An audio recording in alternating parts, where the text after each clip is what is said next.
നമസ്തേ. കഥകളതി സാഗരത്തിലേക്ക് സ്വാഗതം. ഇന്ന് കലയരങ്ങിൻ്റെ ദിവസമാണല്ലോ.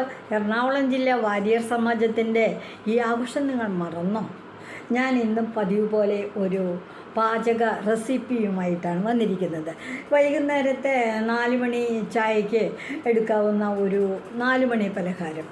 വളരെ സിമ്പിൾ, 5 മിനിറ്റ് കൊണ്ട് നമുക്ക് സെറ്റപ്പാക്കി വിളമ്പന്നേ ഊണ് മേശയമേ. ഇതിന് വേണ്ടതായ റെസിപ്പി, ഇതിൻ്റെ പേര് പറയട്ടെ. അരിയുണ്ടയാണെന്ന് തോന്നും. അരിയുണ്ടയല്ല, അവലുണ്ടയാണ്. അപ്പോൾ ആദ്യമായിട്ട് വേണ്ടത് അവൽ ഒന്ന് ചൂടാക്കി വറക്കണമെങ്കിലാകാം. വെളുത്ത അവലോ ചുമന്ന അവലോ ഏതവലോ വേണമെങ്കിലും. അല്ല, വറുത്തില്ല എങ്കിലും തിരക്കടൊന്നുമില്ല. ഞാൻ പതുക്കെ ഒന്ന് ചൂടാക്കി അത് മിക്സിയിലേക്ക് അങ്ങ് ഇടുക. അതിൻ്റെ കൂടെ തേങ്ങ, കൊപ്രയാണെങ്കിൽ ഏറ്റവും നല്ലത്, അല്ലെങ്കിൽ സാധാരണ തേങ്ങ. സാധാരണയാണെങ്കിൽ എനിക്ക് കുറച്ച് കൊപ്രയുണ്ടായിരുന്നു. ആ കൊപ്ര കഷ്ണങ്ങളാക്കിയിട്ട് അത് ആദ്യം കുറച്ച് എല്ലാം നമ്മൾ സെറ്റ് ചെയ്ത് വയ്ക്കുക. അവൽ സെറ്റായി. പിന്നെ കൊപ്ര കഷ്ണങ്ങളാക്കിയിട്ട് ഒരു അരമുറി തേങ്ങ, 2-3 ഉണ്ട ശർക്കര, അതൊന്ന് പതുക്കനെ ഒരു പ്ലാസ്റ്റിക് കൂടിൻ്റെ അകത്തേക്ക് അങ്ങോട്ട് ഉണ്ട കയറ്റി വെച്ചിട്ട് പൊട്ടിച്ച് അത് പൊടിച്ച് റെഡി. പിന്നെ ഇതിൻ്റെ കൂടെ ഒരു നുള്ളു ഉപ്പ് വേണം. ശർക്കര ഇട്ട് കഴിഞ്ഞാൽ അതിൻ്റെ ആ മധുരം എടുത്തു കാണിക്കണമെങ്കിൽ ഒരു നുള്ളു ഉപ്പ് ചേർക്കണം. ഇത് കൂടാതെ ഇതിനകത്ത് വരുന്നത് ചുക്ക്, ജീരകം, 3-4 ഏലക്കായ, ഒരു 2-3 കരയാമ്പൂവ്, അത് ഒരു സ്വാദിന് വേണ്ടി, അല്പം ജീരകം. ഇതെല്ലാം നമ്മൾ ഇതിൻ്റെ ഒപ്പം, ഈ അവലിൻ്റെ ഒപ്പം ഇടാം. അവൽ, അതിൻ്റെ കൂടെ ഏലക്കായ ഇട്ടു, ജീരകമിട്ടു, 2-3 കരയാമ്പൂവ് ഇട്ടു, ഒരു കഷ്ണം ചുക്കിട്ടു, ചുക്കൊന്ന് ചതച്ച അതും കൂടെ ഇട്ടു, ഒരു നുള്ളു ഉപ്പ് ഇട്ടു. ശർക്കര വേറെ വെച്ചേക്കാണ്, ഇപ്പോൾ വെച്ചേക്കാം. ഇനിയാണിതിൻ്റെ മാനുഫാക്ചറിങ് സീക്രട്ട്. അതൊരു സ്വകാര്യമായിട്ടല്ല ഞാൻ പറയണം, ഉറക്കെ പറയാം. ഈന്തപ്പഴം ഇങ്ങനെ അങ്ങോട്ട് നടുവെ പൊളിക്കുക, കുരു അങ്ങ് എടുത്ത് കളയുക, ഈന്തപ്പഴം വയ്ക്കുക. അങ്ങനെ ഒരു 7-8 ഈന്തപ്പഴം, അത് ഏറ്റവും എടുക്കേ പാടുള്ളൂ. അതവിടെ വേറെ വെച്ചേക്കുക. ഇത്രയും മതി.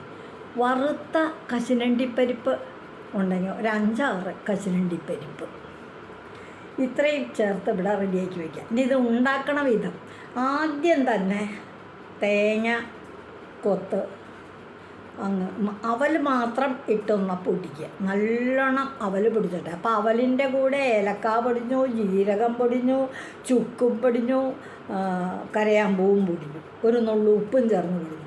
ഇതെല്ലാം കൂടെ നന്നായിട്ട് അങ്ങോട്ട് പൊടിഞ്ഞു. അത് നമ്മളൊരു ബേസണിലേക്ക് ഇട്ടു. അടുത്തത് തേങ്ങാക്കൊത്ത് ബാക്കിലേക്ക് വെച്ചിട്ട് അതങ്ങോട്ട് നന ചിരണ്ടണ പോലെ പൊടിഞ്ഞു.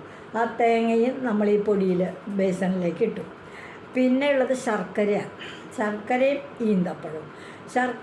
ഈന്തപ്പഴവും ഈ പൊടിച്ച് വച്ചേക്കണതിൻ്റെ ഒരു 2-3-4 സ്പൂണും കൂടി ചേർത്തിട്ട് ഒരൊറ്റ പൊടിക്കലും കൂടെ പൊടിക്കണം. അതും ഈ ബേസണിലേക്ക് നട്ട് കൂട്ടുക. എന്നിട്ട് ഇതെല്ലാം കൂടെ സ്പൂൺ കൊണ്ട് ഒന്നങ്ങോട്ട് ഇളക്കിയിട്ട് ഇതെല്ലാം കൂടെ മിക്സിയിലേക്ക് ഇട്ട് തകൃതിയായിട്ട് ഒരൊറ്റ പൊടിക്കലും കൂടെ, എന്നിട്ട് ബേസണിലേക്ക് അങ്ങോട്ട് കൂട്ടി കഴിഞ്ഞാൽ പതുക്കനെ കൈയൊന്നും നനയ്ക്കുക. എന്നിട്ട് ഒരു ഉരുളങ്ങോട്ട് കൊടുക്കുക. അതിൻ്റെ നമ്മുടെ കയ്യിൽ ഒതുക്കുന്നത്, എൻ്റെ കൈ ഇതേ കേട്ടോ, കുഞ്ഞു കൈ, അതുകൊണ്ട് ഞാൻ ഉണ്ടാക്കണ ഉണ്ടയൊക്കെ കുഞ്ഞു ഉണ്ടയുള്ളൂ. വലിയ ഉണ്ട വേണമെങ്കിൽ 2 കൈയൊക്കെ എടുക്കണം. അത് വേണ്ട, ഒരു കൈ, വലത്തെ കൈ കൊണ്ട് കൈ ഇങ്ങനെ വെള്ളത്തിൽ മുക്കുക, ഒരു കൊടച്ചിലങ്ങോട്ട് കൊണ്ടുപോയാൽ, എന്നിട്ട് ഇതിൽ നിന്ന് ഇങ്ങോട്ട് വാരിയെടുക്കുക. ഒരൊറ്റ ഉരുട്ടൽ വേണമെങ്കിൽ ഇവിടെ ഈ കൈ കൊണ്ടൊന്ന് ഉരുട്ടി മിനുപ്പാക്കാം. ഞാനൊന്നും ചെയ്തിട്ടില്ല കേട്ടോ. അങ്ങനെ ഉണ്ടകളെല്ലാം നിരത്തി വെച്ചു. ഇതിന് നമ്മൾ ഇന്ന് കൊടുക്കുന്ന പേരെന്താണെന്നറിയാമോ? അരിയല്ലല്ലോ, അവലല്ലേ. അവൽ കൊണ്ട് നമ്മൾ രുചികരമായ ഒരു ഉണ്ടാക്കി, ഒരു മധുര പലഹാരം. കുട്ടികൾക്കൊക്കെ ഇഷ്ടാവും, പ്രായമായവർക്ക് വളരെ ഇഷ്ടമാവും തീർച്ചയായും. പിന്നെ ഇടയ്ക്കുള്ളവർക്ക് അവർക്കിപ്പോൾ എന്ത് കിട്ടിയാലും തരും. അതുകൊണ്ട് ഞാൻ ഇന്ന് ഉണ്ടാക്കിയിരിക്കുന്നത് 4 മണി പലഹാരം അവലുണ്ട. എന്താണ് അവലുണ്ട? ഞാൻ കാണിച്ചു തരാം നിങ്ങൾക്ക്. ഇവിടെ ആർക്കും കാപ്പിയൊന്നും കൊടുത്തിട്ടില്ല, മേശപ്പുറത്തേക്ക് വച്ചിട്ടുണ്ട്. നിങ്ങളെ കാണിച്ചു തരാൻ കുറച്ച് ഞങ്ങൾ കൊണ്ടുവന്നിരിക്കുക. ഒരു 10-40 ഉണ്ടാക്കി ഞാൻ. ഇതാ നോക്കിക്കോളൂ, അവലുണ്ട്.